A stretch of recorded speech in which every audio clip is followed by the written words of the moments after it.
like living in a camper or buying a tiny house.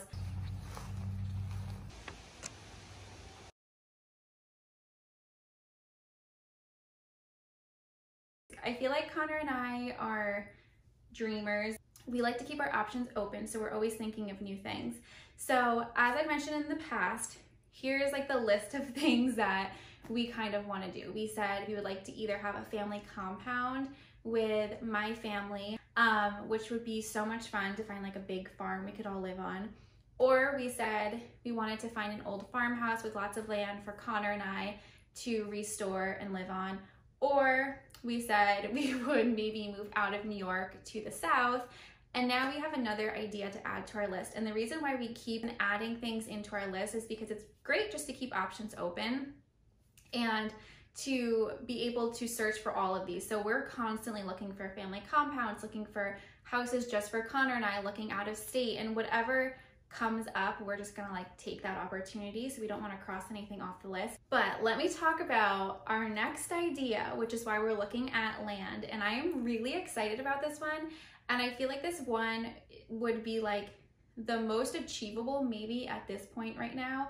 So we were thinking if we found a piece of land that was, you know, a good size, we could not quite go tiny, not like a 400 square foot house, but we could go small. And so we were thinking we could build a small cottage, maybe somewhere between like 900 square feet, maybe a little bit over or a little bit under. So the reason why we want to build this small cottage, there's lots of different reasons. I also have like the whole design plan of it already done. So I'm gonna share with you guys in a little bit, like all the photos, all the inspiration, like exactly what we're thinking, so you guys can kind of get in on our vision and see where we're coming from. But what we would really like to do, as we've mentioned before, is if possible, keep this house.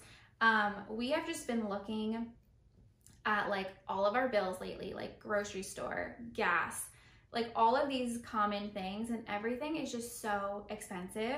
And then also not everything is super like safe. Like for instance, I always buy organic strawberries, and then the organic strawberries that I buy, there was like an incident with them, and I thought that was actually why I was sick last week, and it was very scary, but everything like worked out fine.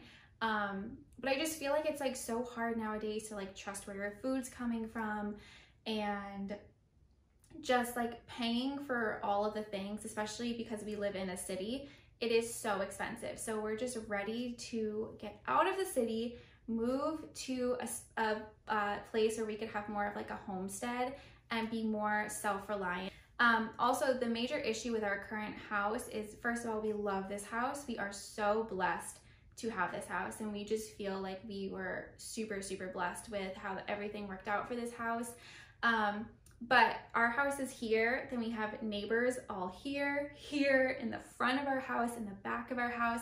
Literally every single window you look out of our house, you see another house, like a neighbor. So we just don't really have any privacy. Connor also has tons of equipment for his business, and it's now just like covering our lawn. So we were thinking if we could find a piece of land anywhere between maybe like 5 to 15 acres and build a small cottage on it. And the thing is we really don't need that much space. Our house now, honestly, we always say we don't know how big it is. It's either like 1,400 square feet or 16 or 17 or 18. We can never remember which one it is, but it's somewhere in that range. And we like don't really use all the rooms that we even have here. So we would feel very confident going smaller. We really just need the outdoor space. If we have a smaller house but have tons of land and outdoor space, it would give us just so much more room and to just do things. I would be able to put honey on the property, which I think would be really cool, because then I could start a business more with honey like I originally wanted to, doing like photo shoots there, renting it out, stuff like that. And then I have been wanting to open up like a little antique barn and, you know, sell all of the things that I'm not using anymore, or to sell things that I end up making for videos and stuff like that. So it just feels like there's so many options. We've wanted to do beekeeping, like I said, growing our own food, stuff like that. So it would just give us just such a different lifestyle than we have here. Kind of thinking that if we could stay in like the $200,000 range, as far as like buying the property and building the house, like installing the septic, electric, the water, like all of that kind of stuff, that would be awesome. And Connor and I would be doing this 100% ourselves. So we would be building the house, installing the septic, like doing all of that kind of stuff. Connor has like heavy machinery, so he would be able to do that. So I just think it would be such a cool project and just something really awesome to kind of get into, and I feel like it would help us grow a lot and just gain more knowledge. And I mean, how cool would it be at the end of the day to be like, we have our own little homestead that we literally built. So another really cool thing about this is that Connor's friends have been, like I mentioned, they've been wanting to move back to this town, but nobody can afford to live there. So again, very randomly, a lot of his friends have been into like living, like thinking of like living in a camper or buying a tiny house. And so as long as people had things that were on wheels, like a tiny house on wheels, a camper, they could technically put that on our property. We would obviously need to have like a water and septic for them. But we could then charge them, you know, for rent. And Connor has so many friends that were like, I would totally do that if you guys got land. So I think that would be another cool thing too, another way just to bring in money. I've always wanted to have like either a tiny house village or a camper village and have it be either like through Airbnb or something kind of like that, but just where people could come and like stay in different vintage campers or tiny houses and stuff. So it would just be a really cool way to kind of get it started by, you know, first having friends be there, and then we could obviously build up and like get more campers and stuff like that and add to it. This wouldn't be like our permanent end game. What we were thinking though is if we did find a piece of land that we love like so much and we thought eventually we would want to build our forever home there, we could place the tiny or the small cottage somewhere where we would be able to use it later on. So we could then like, you know, build a bigger house maybe 10 years down the road, and then the small cottage could either turn into a space for my parents to live, or we could rent it out, or it could turn into like a pool house. There's literally just so many options with this, and we're kind of just keeping everything open because who knows what's gonna happen. So before we go and look at the property, I'm gonna show you guys exactly what I would like the tiny house to look like, what I would like the yard to look like, and all of the amenities kind of that I would like to put in. So let's go take a look at the plans we have.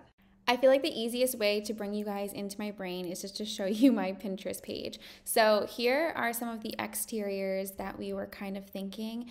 There's so many different styles that we could go for, but I think that this one is beautiful, but this next one I'm about to show you guys is probably the most realistic of what we would do. We would probably recreate something super similar to this, which I think is so sweet. So the inside, as far as like the kitchen goes, we were thinking like an eating kitchen just to save space. Here is some kitchen inspo. I love these tiles. We probably wouldn't have a second floor, but if we did, we thought that looked cool. Love those tiles on the fireplace, and we like the wallpaper. I like the textured ceiling here. I think it all just adds to the coziness. We also would like to have like a screened in back porch, or a back porch with tons of windows that we could open, just because it would add to the space. Definitely need a hammock. We always talk about a hammock, and we want to build like a natural swimming pool or a pond, but just make it feel really fun. I feel like Connor and I are very childlike, and this kind of thing just looks so awesome to me. I've been seeing a lot of these around lately. Or if Connor wants, he could build me a heart-shaped pond. That would also be awesome. And then the next thing we want is just lots of outdoor space to hang out with our friends. I thought like a little barn like this would be cool for my antique shop. And then a spot like this for Honey where she could sit outside with some string lights. I think that would be really awesome. And then the last thing I added was a spot for a clawfoot tub outdoors. Something like this I think would just be so fun to have. If you guys want to follow along with the things I'm pinning, you can follow me at Our Little Nest 19. I have a board basically for all of the different houses that we want to do. I don't have one for the compound, but I have one for the other two. So if you guys want to follow along with those, then make sure to follow me on Pinterest.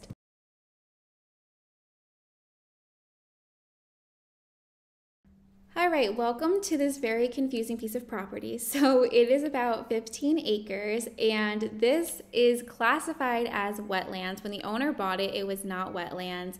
When he tried to sell it a few years back, it was then classified as wetlands. So basically, this classification for this land, or this type of wetland, is that it's like a heavy forested, shrubbed wetland, which means like the general idea of it is that those types of lands could get a little bit of water or could get like heavy water during the growing season. So this piece of property in particular, they said it has never flooded, but there are areas where it would get like an inch of water after like a heavy snow or rain. And you can tell by some of the vegetation, there are like the cattails growing. That would be like where the water would obviously reside, but those areas were all dry right now. The whole piece of property was actually completely dry. There's one spot where you'll see it was like a little bit muddy towards the back. So it's very hard to kind of get the idea and like figure out this piece of property. And there are rules and regulations with building on wetlands, so we have tons of research to do. It would obviously just be so much easier to buy a piece of land that's not considered a wetland, but this piece of property is just so cheap and everything around us is so expensive. So before we would even think about buying this property, we would do tons of research, which is what we're currently doing. So we're just gonna have to keep doing this research and see what we can find.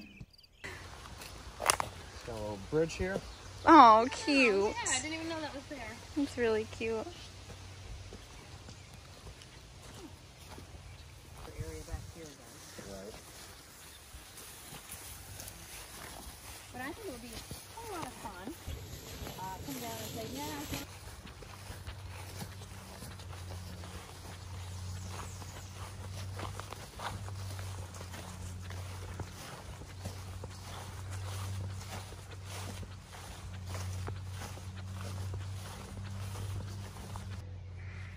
Okay, the realtor just left us, so we are on the property alone. We are now exploring ourselves, and we found this beautiful open area, which I feel like right here would be so pretty for our house.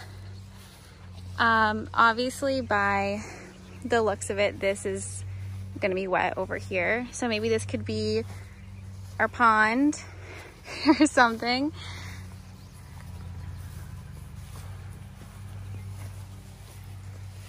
It's so beautiful though.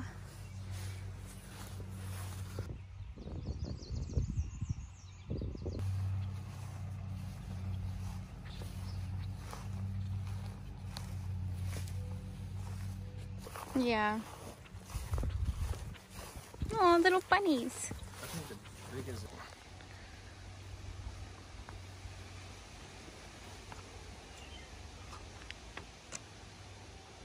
think we can see some mountains.